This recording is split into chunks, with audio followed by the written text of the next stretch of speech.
దీని మీద ఎక్కువ మాట్లాడకూడదని. ఎందుకంటే దేవుని పవిత్రత కోసం కొంతమంది కావాలని దేవుని పవిత్రత దెబ్బతీసి భక్తుల మనోభావాలు దెబ్బతీయాలనుకున్నప్పుడు మనం కూడా గట్టిగా చర్యలు తీసుకోకపోతే చాలా సమస్యలు వస్తాయని నా అభిప్రాయం.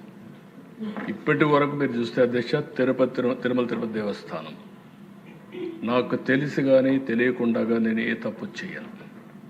మనసా వాచ చెప్తాను. నేను నిద్రలేస్తాను ఆలోచించేది అధ్యక్ష, వెంకటేశ్వర స్వామి అంటే నాకు ఒక భక్తి. నాకు నిద్ర రాకపోతే ఆయన తలుచుకోవడం నిద్రలేసి ఒకసారి పూజ రూమ్లోకి 2 నిమిషాలే పూజ చేస్తాను. నా పూజ కూడా ఎందుకు ఈ మాట చెప్తున్నానంటే పబ్లిక్ కూడా అర్థం కావాలి. నేను ప్రజా రాజధాని అమరావతి, దేవతల రాజధాని అమరావతి, కలియుగ దేవుడు వెంకటేశ్వర స్వామి. ఆయన ఈ రాష్ట్రంలో ఉండడం మన అదృష్టం. హిందువులు ప్రపంచంలో ఎక్కడున్నా వెంకటేశ్వర స్వామి దర్శనం చేసుకోవాలని వచ్చి జీవితంలో ఒకసారి 10 సార్లు దర్శనం చేసుకొని వీళ్ళ బాధలన్నీ వాళ్ళు ఆయనకి చెప్పుకొని పోయే పరిస్థితి. ఇటీవల ఒక భక్తుడు నా దగ్గరికి వచ్చి, నేను ఆయన భక్తుడిని, అది కూడా జైన్, నేను ఆయన ఎప్పటికీ కోరుకొని ఏది చేసినా చేస్తాను, ఇటీవల వ్యాపారం చేశాను, ఆయన తలుచుకొని వ్యాపారం చేస్తే నేను ఒక 20% అమ్మితే దగ్గర నాకు 20-30% అమ్మాను. అజ్ఞాత భక్తుడు, నాకు ఒక 5,000 కోట్లు వచ్చింది. ఇదంతా వెంకటేశ్వర స్వామి వల్ల వచ్చింది కాబట్టి ఆయనకు 122 కేజీల బంగారం ఇవ్వాలని మొక్కున్నాను.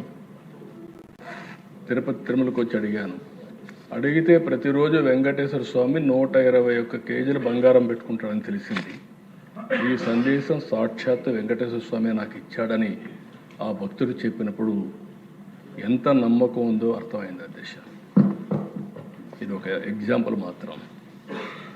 అలాంటిది ఈరోజు అక్కడ జరిగింది. మనం ఆ రోజు చెప్పకపోతే మన మీద అపచారం.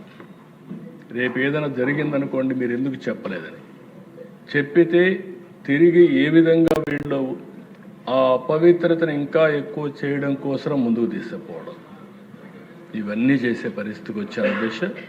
ఇది కరెక్ట్ కాదు. నేను ఒకటే హామీ ఇస్తున్నా, రాష్ట్రంలో ఉండే అన్ని దేవాలయాల్ని ప్రక్షాళన చేశాం. ఎక్కడ అపవిత్రత జరగడానికి వీలు లేదు, ఎవరి మనోభావాలు దెబ్బతినడానికి వీలు లేదు. ప్రతి ఒక్క దేవాలయంలో పవిత్రత కాపాడే బాధ్యత ఎన్డీఏ ప్రభుత్వం తీసుకుంటామని మరొక్కసారి ప్రజలందరూ కూడా విజ్ఞప్తి చేస్తున్నారు. ఇంకొక పక్కన దేశం ఒకసారి చూస్తే బాధేస్తుంది, వీళ్ళ యొక్క బిహేవియర్ చూస్తే కూడా ఆశ్చర్యం వేస్తుంది. కల్తీ లడ్డుకు హెరిటేజ్ ఎందుకు తీసుకొస్తారు దిశ? నాకైతే అర్థం కాదనమాట. నాకు ఇలాంటి ఆ రోజు వివేకానంద రెడ్డి, నేనే ముఖ్యమంత్రి, చెప్పకపోతే ఒక బాధ, చెప్తే ఒక బాధ. ఆ రోజు నిద్రలేసాను, మా వాళ్ళు ఇక్కడే ఉన్నారు, ఐజీలు ఉంటారు, మాకంతా సపోర్ట్తో డీజీలు ఉంటారు, అందరూ ఉంటారు. సాక్షి పేపర్లోనే వచ్చింది, నేను చెప్పాను ఈ హౌస్లోని. సాక్షిలో వచ్చి గుండెపోటుతో చనిపోయాడు. అక్కడి నుంచి నాటకాలు. నెక్స్ట్ డే సాక్షాత్ ముఖ్యమంత్రి చేతిలో కత్తిపెట్టి నారాసుర రక్త చరిత్ర. ఏ ఫిక్షన్లో కూడా రాదనుకుంటాను ఇవి. అంటే ఒక వ్యక్తి చేసిన నేరాన్ని తప్పించుకోవడానికి, ఎవరి మీదైనా తోసేయడానికి సాహసం చేస్తే ఏమనిపిస్తుందో నాకు అర్థం కాదు. ఇప్పుడు హెరిటేజ్కి ఏం సంబంధం నాకైతే అర్థం కావడం. వాళ్ళు ఎప్పటికప్పుడు ఇస్తున్నారు. నేను ఎప్పుడూ చెప్పేవాడిని, మేము రాజకీయాల్లో ఉన్నాం, మీరు వ్యాపారంలో ఉన్నారు, ఒకవేళ కరెంటు కూడా అక్కడక్కడ మీరు గుర్తుపెట్టుకోండి, వాళ్ళే వచ్చి అవి డైరెక్ట్గా లైన్ ఇచ్చి ఇల్లీగల్ కరెంటు వాడుతున్నారు మీ మీద పెట్టే పరిస్థితి వస్తుంది. ఒకసారి మీ మేనేజర్కి చెప్పి చెక్ చేసుకోమని చెప్పే పరిస్థితికి వచ్చాం. ఒక నేరస్తులు ఏ విధంగా చేస్తారు, ఇది ఒక ఎగ్జాంపుల్ అని చెప్పి మాత్రం నేను తెలియజేస్తున్నా. నాకు తెలిసి మాత్రం వాళ్ళే చేసుకుంటారు, కౌంటర్ చేస్తారు. హెరిటేజ్ ఇంతవరకు ప్రభుత్వం యొక్క ఒక్క పైసా కూడా ఎక్కడ అడిగింది లేదు. భవిష్యత్తులో అడగరని చెప్పి నేను ఆశిస్తున్నా. అది ఒక ఫ్యామిలీ బిజినెస్ కింద, లైవ్లీహుడ్ కింద వాళ్ళు ఒక ప్రొఫెషనల్ మేనేజ్మెంట్ చేసుకుంటున్నారు తప్ప బాధ కలిగి నేను చెప్పాలనుకుంటున్నా. దానికి ఒక పేపర్ ఉందని హెడ్లైన్స్లు ఇదే పెట్టే పరిస్థితి వస్తున్నారు.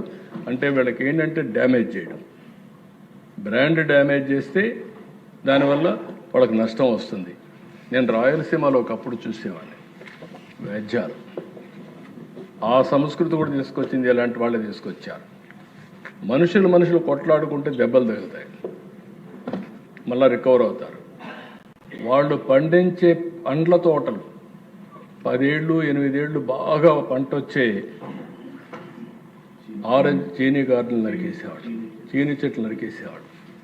ఆ చీనీ చెట్లు నరికేస్తే ఇంకా వాళ్ళు పతనం అయిపోతారు ఆర్థికంగా. అలాంటి దౌర్జన్యాలు చేసేవారు. అవన్నీ కంట్రోల్ చేశాం.